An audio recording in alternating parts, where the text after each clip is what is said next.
I am the spark of holiness, and so are you. I am the spark of holiness, and so are you.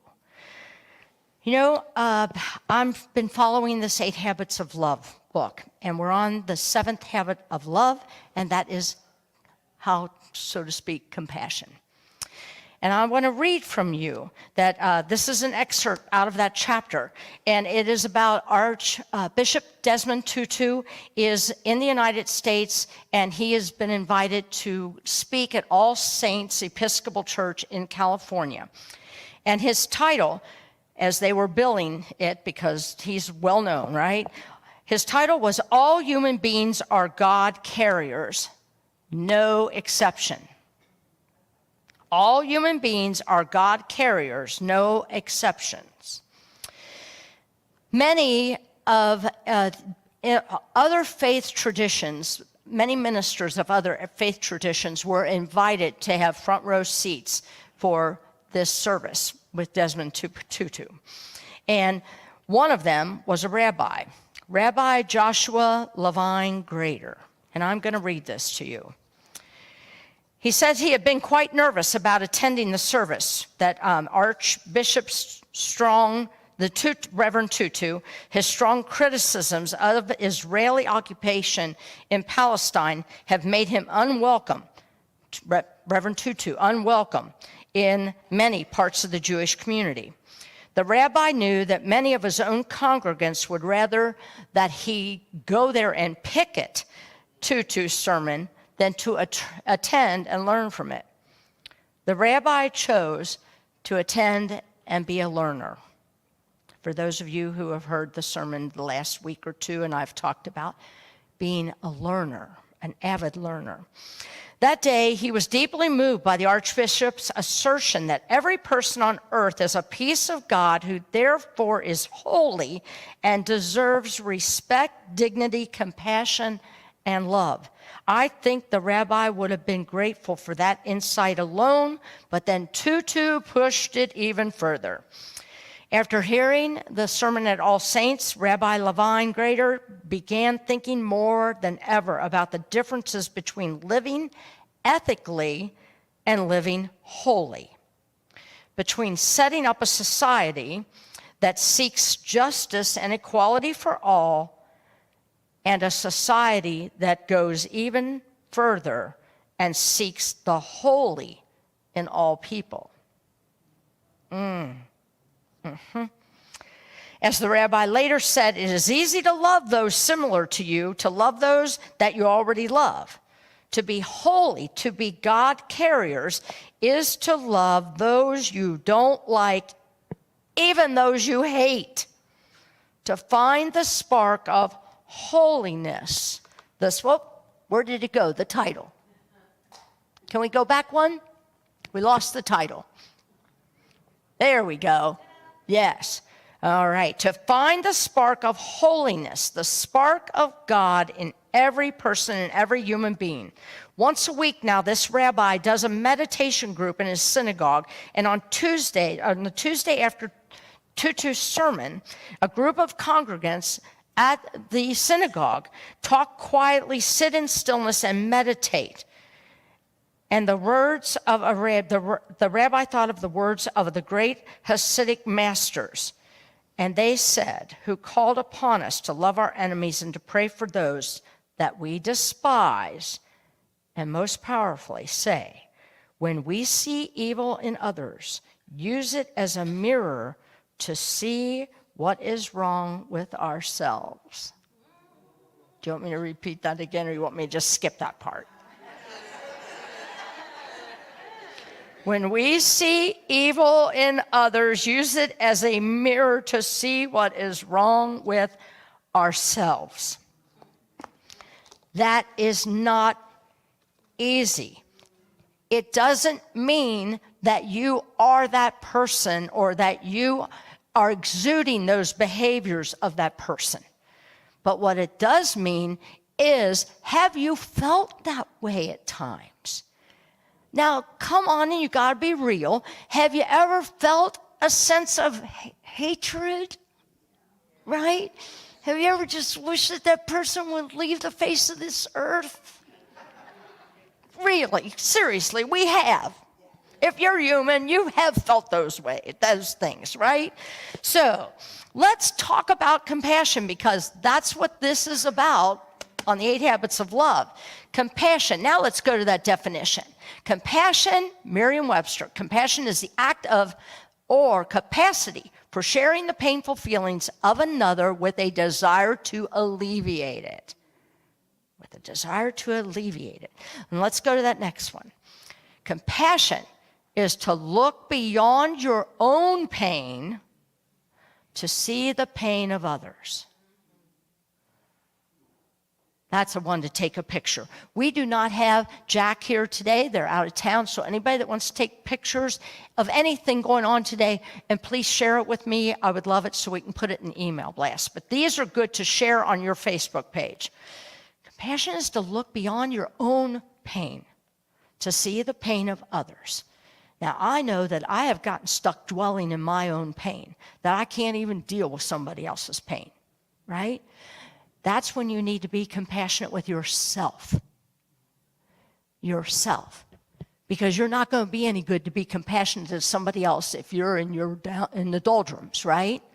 So you got to do your work to be compassionate with yourself, to love yourself, to remind yourself of affirmations that I am the spark.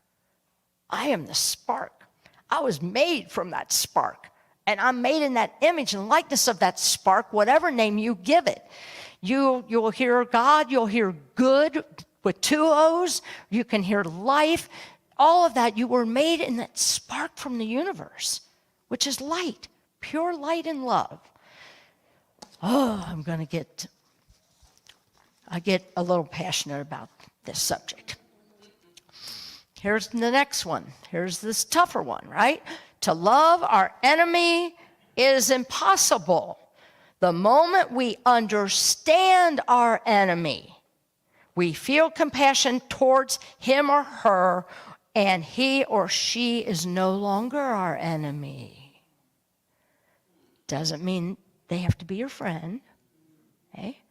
I've told you, for those of you that listened to the talk last week, with me going to prison to forgive my ex-husband, and that it didn't mean that I had to condone or be his best friend. But what I had to move to in order to go there and do that step was I needed to have some understanding before I could show compassion to him. Didn't mean I needed to be his best friend and now we need to be pen pals while he's in prison. No. But moving to an understanding, and for me, that took me, if you remember, how did I do it? I saw him as a perfect child when his mother birthed him. And everyone that you're having difficulty with, and you can't get over it, you can't get through it, I'm telling you to visualize them the day they were born. They were perfect. They were made in that image, in that spark. And then life happens to them in whatever situations they were raised in, their schools, their religious leaders, who knows, their parents. Everybody's got a story of some sort that causes us to show up. I always like to show up like the lion in the Wizard of Oz, right? Right? But they're hiding behind, they're afraid, right? They don't want you to see that they're vulnerable. So they show up like this to scare you. So you won't confront them. You don't need to love me, right? Compassion. Compassion for others. I want to make sure that that's the point that I'm making here right now. This number one point is to have compassion for others. In 1985, I didn't know this, in the height of the Cold War, for those of you old enough to remember that, Sting, the musical artist Sting, wrote a song called Russians. Anybody remember that? Yes. And in there, he says, the Russians love their children too. I remember as a kid, because I go back to the McCarthy era as I was a small child, and I remember being raised with, we were supposed to hate them. Hate them. Hate them. And here Sting is writing a song saying they love their children too. So we forget that we're all a human family. But what we've been raised in and taught and encouraged to be a part of, whether it's, thank God you have been encouraged to step in here and be a part of love and not hate. You are here in a part of oneness consciousness, not separation consciousness. Thank God. But I want to also hit about being compassionate for yourself because it's important. And let's go to that next slide, please, Dave. Clothe yourself with compassion, kindness, humility, gentleness, and patience. Patience. It doesn't happen overnight, does it? No. These are all good words.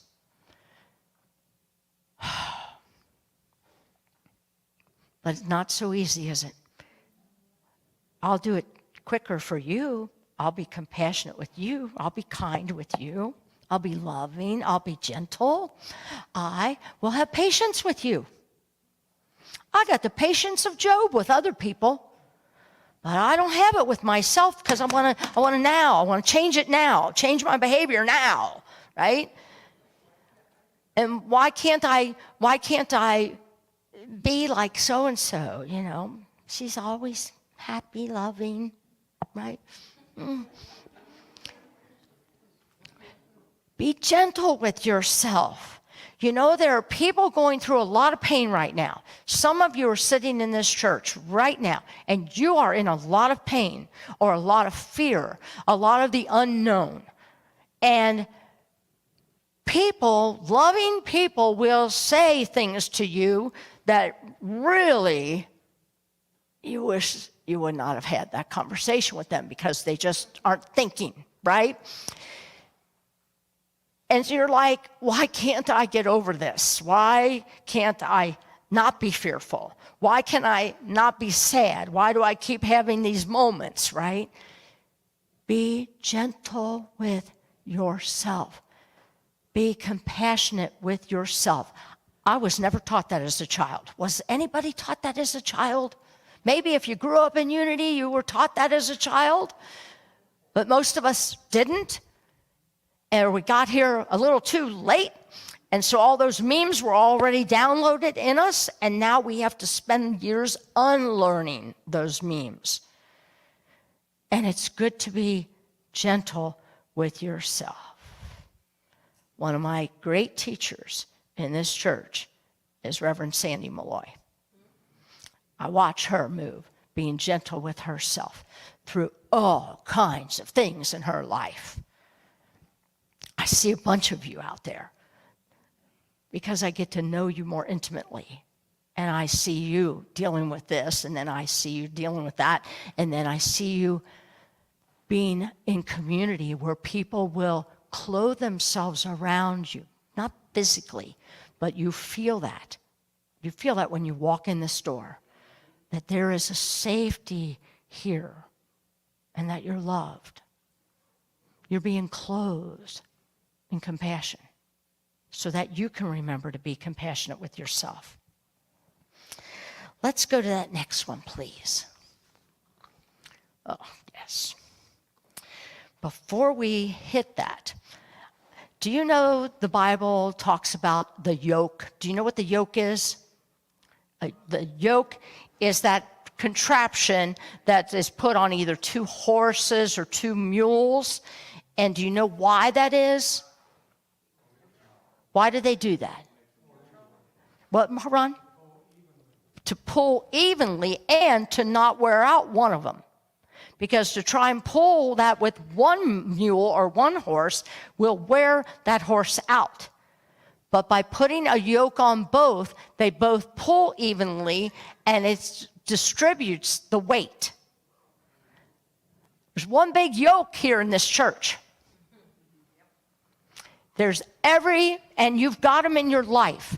Those are the people that help you when the load is too heavy.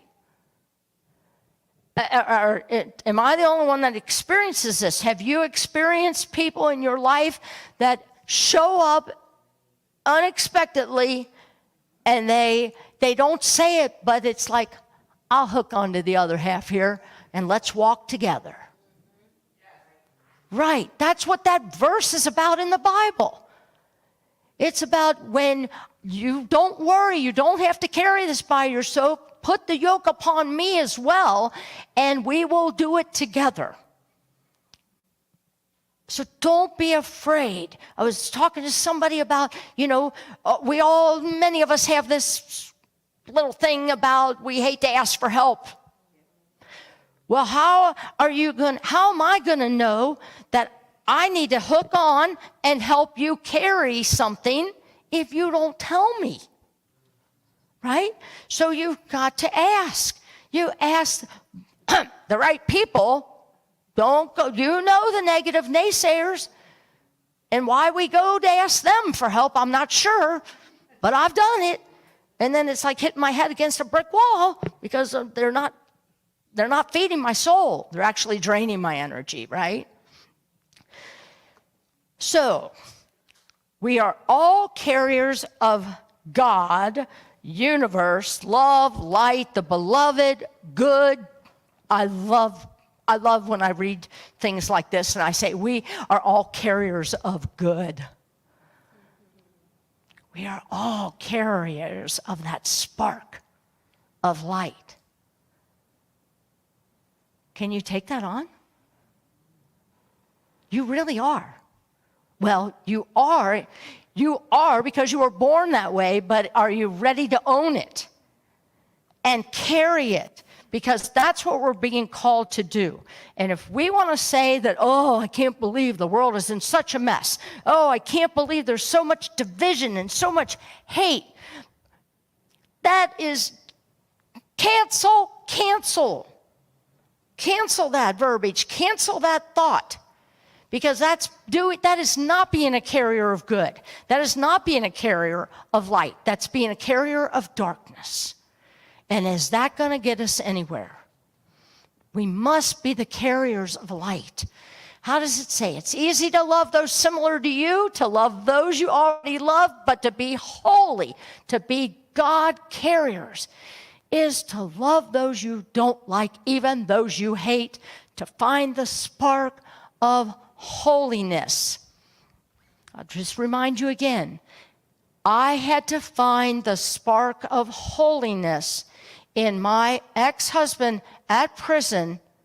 I had to find the spark of holiness as a baby. I had to see him as a baby in order to find the spark of holiness. And that, if you can do that for the people that you don't feel so good about, it's easier because then the forgiveness process can start. And it isn't, again, about forgiveness does not mean reconciliation. Remember that. It's huge. Forgiveness frees who? Me. But ego says, oh no, if you forgive them, you're being weak. You might as well say, well, what you did was okay. It's not true. That's ego. Ego wants us to stay separate from good, from God. There's something I have here that's really, really good, but it's long. So I'm going to have to pass on it. I am going to probably print this off, and I will have it for next week. But it is all about God carriers, and I'm just going to give you a little clip of it. You won't read about us in the newspapers. You won't hear us on the radio. We don't seek glory. We don't wear uniforms. We come in all shapes, sizes, colors, and styles. Most of us work anonymously. We are quietly working behind the scenes and in every country and every culture of the world. Cities big and small, mountains and valleys. farms and villages, tribes and remote islands. You could pass by one of us on the street. You won't even notice us. We go undercover. We remain behind the scenes. We're the quiet majority, guys, let me tell you. I'd read the rest of it because it's very good. But it's a little long. So I'll read it next Sunday. That gives you a reason to come, right? There we go. So I just want you to know, we follow passion and joy, and our orders come from the Holy Spirit within. That spark of holiness in us. That's whose orders we follow, people. Not somebody's book. We follow our own inner guidance. Because you were born perfect. Perfect love. Perfect. Perfect, perfect. So let's go to our affirmation. Oh, wait, no. I want to show you this one. Yes, the habit of compassion is at its core about acting on the knowledge everyone is a God carrier, whether they are aware of it or not in our everyday lives. Can you read that bottom line? A man takes a dog for daily therapeutic float after he finds out it makes the dog's arthritis less painful. May we be happy. May we alleviate suffering in our fellow humanity, our human family, and as well as our four-legged creatures. May you be happy. May you be peaceful. May you alleviate suffering. And may you know that you are loved. Namaste. That inner spark of the Christ within me truly sees that inner spark of Christ, of good, within each and every single one of you. Namaste. Thank you.